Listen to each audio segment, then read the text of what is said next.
Welcome to Fast Effect Double Speed Magic the Gathering.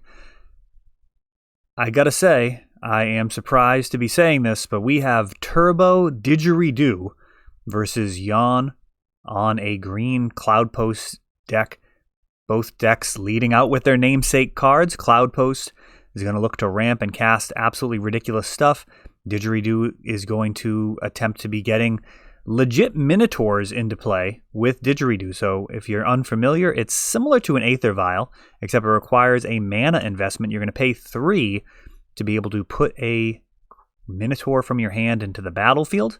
And we've got a Chalice at 1 times 2 so far. So a couple of Chalices, and normally that would do some heavy lifting.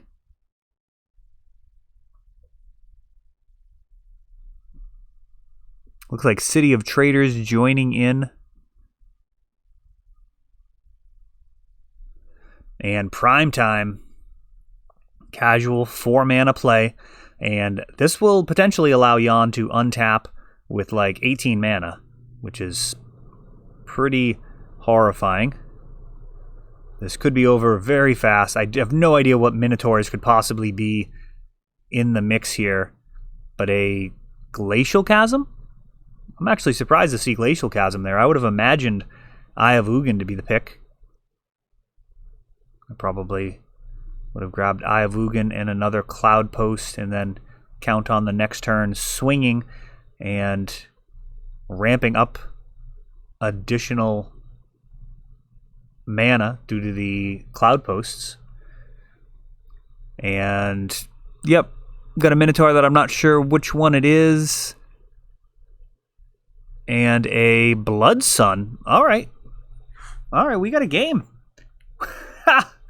we have a game here. So this is basically a Chalice Stompy deck that happens to have Didgeridoo and some Minotaurs. So this Minotaur is going to make it so Primetime can't attack.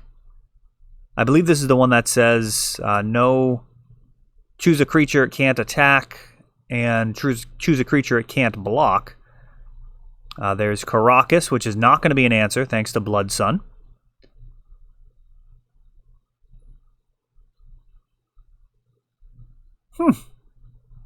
Fancy that. And some Chalices cutting off the lower end of the curve, so... Wow, is Didgeridoo going to get a game here? In the dark, I have to assume that Didgeridoo is an underdog against everything that it could play against. That is the assumption until otherwise presented with some evidence, because this is a wild brew.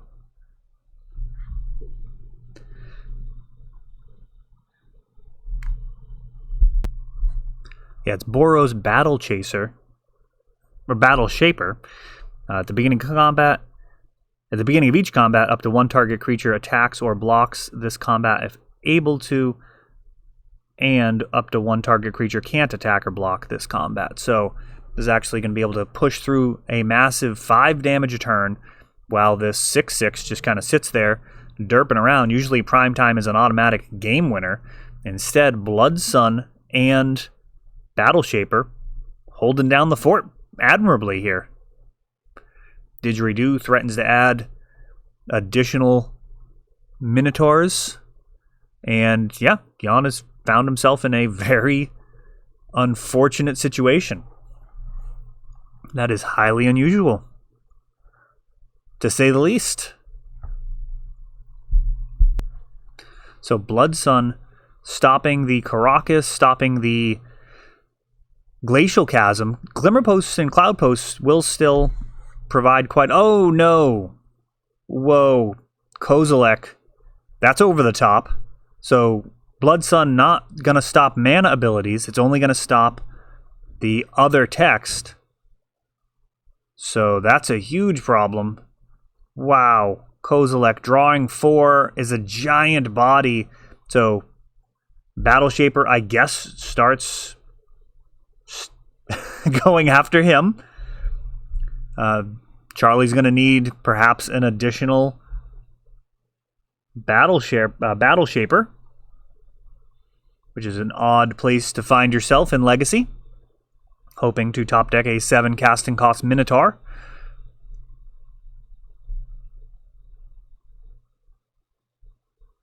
And yeah, these bodies are really, really large.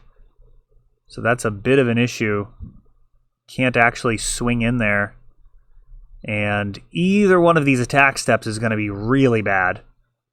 Either Kozilek annihilating, which you just can't permit, or Primetime ramping. I mean, that's just going to be a massive amount of mana. Already sitting on 11 mana. Be an Emrakul range with another swing of Primetime.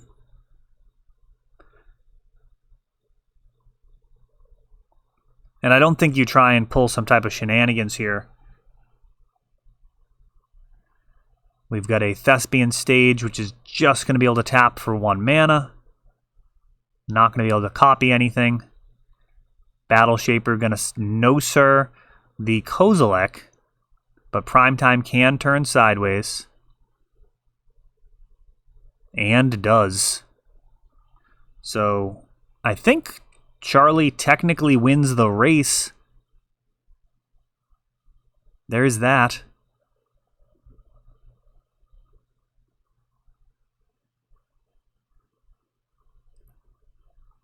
And there's the Emrakul. That'll do, Pig. That'll do. It's a good showing. I mean, if that was a Blood Moon instead of Blood Sun, that would have been a very different situation, as Kozilek and Emrakul able to be cast right through Blood Sun as compared to Blood Moon. Now, Charlie does have that in his sideboard. And I'm going to go ahead and take a look at his list. So it looks like Punishing Fire is the reason that the deck has Blood Sun instead of Blood Moon, as you still want access to your Grove of the Burn Willows and Punishing Fire combo. You also have Cavern of Souls works through that. I don't know if that's worth it. I am skeptical. I am definitely skeptical. It does have a bunch of pretty sweet Minotaurs. This list is actually on MTG Top 8 as well.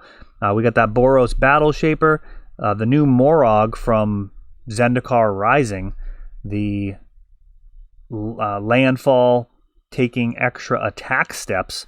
That's pretty hellacious. And we've got Neheb Dreadhorde Champion. That's a zombie Minotaur warrior, a 5/4 trampler for 4, and whenever he deals combat damage to a player or planeswalker, you can discard any number of cards, and if you do, draw that many cards and add that much red mana until end of turn. You don't lose this mana as steps and phases end. So that's another powerful Minotaur to be sneaking in with Didgeridoo, and it looks like we're actually going to see a Didgeridoo on the first turn here, and a Chrome Mox. That is it so far. And Pithing Needle naming Didgeridoo. Really? Now we've got a Blood Sun. No prospect of this Didgeridoo doing what it was born to do, being shut down right now by Pithing Needle. And a crop rotation, getting the ball rolling for Jan. Able to grab a Cloud Post.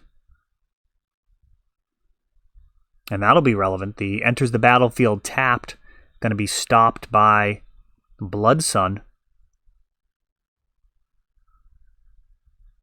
for a Reclamation Sage. Already taking out the Blood Sun. And yeah, I'm pretty sure that stops it from entering the battlefield tapped. That is an ability. But mana ramping up very quickly here. 3 life. And now these Cloud Post each tap for 3, meaning that Green Sun Zenith going to be able to find a prime time. One of my favorite lines with this deck. Green Sun Zenith just so strong. Be able to find so many powerful cards. Of course, the Reclamation Sage is a possibility. There are builds that run Elvish Reclaimer.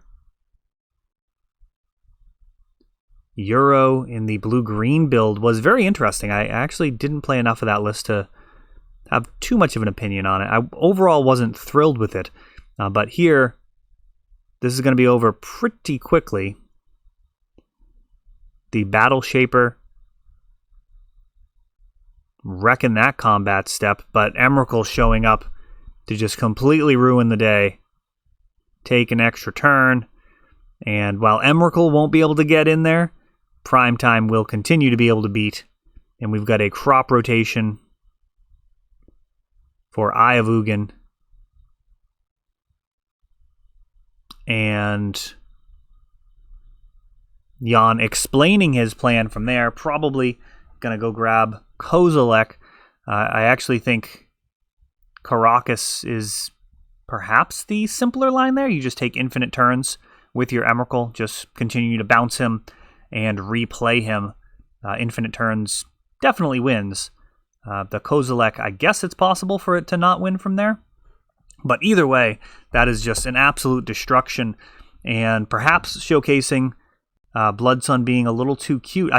It's wild. Like, you'd think Didgeridoo might be the card that's a little too cute, but it did its job. It got that Battle Shaper into the battlefield, and also set up potential powerful plays down the line. I think maybe this matchup's very different with Blood Moon instead of Blood Sun. That is all for this one, but don't worry, there is a lot more. You can check out our older videos, and we're always putting out new videos from ELD's Time Vault Games in Bellingham, Massachusetts. If you want to help the channel, of course, you can like, subscribe, share, tap that notification bell so you can know the next time our new videos come out. Thanks for watching.